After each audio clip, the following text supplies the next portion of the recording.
Kolkata medical কলেজের CCTV camera সম্পর্কে বেশ কিছু তথ্য প্রকাশিত হয়েছে সাম্প্রতিক একটি ঘটনাকে কেন্দ্র করে। কলকাতার আরজি কর মেডিকেল কলেজে একজন জুনিয়র ডাক্তারের ধর্ষণ এবং হত্যার ঘটনার পর হাসপাতাল চত্বরে সিসিটিভি ব্যবস্থার দিকে বিশেষ নজর দেওয়া হয়েছে। হাসপাতালের সিসিটিভি ক্যামেরাগুলির মধ্যে অনেকগুলো অকার্যকর ছিল, যা তদন্তের সময় সমস্যার সৃষ্টি করেছে। ঘটনার রাতে যে সিসিটিভি ক্যামেরাগুলো সচল ছিল, তার মধ্যে কিছু গুরুত্বপূর্ণ ফুটেজ সিবিআই হাতে পেয়েছে, যা তদন্তের জন্য গুরুত্বপূর্ণ প্রমাণ হিসেবে দেখা হচ্ছে।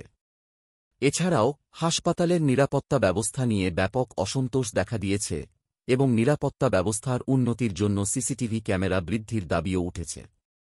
এই ঘটনার পর হাসপাতালের নিরাপত্তা ব্যবস্থা আরও কঠোর করার দাবি উঠেছে, যার মধ্যে হাসপাতাল চত্বরে সিসিটিভি ক্যামেরার সংখ্যা বাড়ানো এবং সেই ক্যামেরাগুলির পর্যবেক্ষণ নিশ্চিত করা অন্যতম দাবিগুলির মধ্যে রয়েছে। এই পরিস্থিতিতে নিরাপত্তা ব্যবস্থা আরও উন্নত করার জন্য কলকাতা মেডিকেল কলেজে এখনও পদক্ষেপ নেওয়া হচ্ছে এবং এটি নিয়েই প্রশাসনের মধ্যে আলোচনা চলছে। কলকাতা মেডিকেল কলেজের সিসিটিভি ক্যামেরা সম্পর্কে বেশ কিছু তথ্য প্রকাশিত হয়েছে সাম্প্রতিক একটি ঘটনাকে কেন্দ্র করে।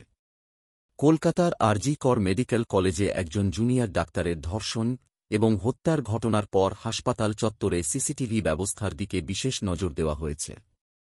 হাসপাতালের সিসিটিভি ক্যামেরাগুলির মধ্যে অনেকগুলো অকার্যকর ছিল, যা তদন্তের সময় সমস্যার সৃষ্টি করেছে।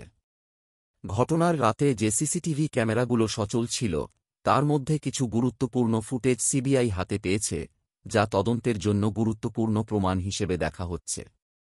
এছাড়াও হাসপাতালের নিরাপত্তা ব্যবস্থা নিয়ে ব্যাপক অসন্তোষ দেখা দিয়েছে এবং নিরাপত্তা ব্যবস্থার উন্নতির জন্য সিসিটিভি ক্যামেরা বৃদ্ধির দাবিও উঠেছে।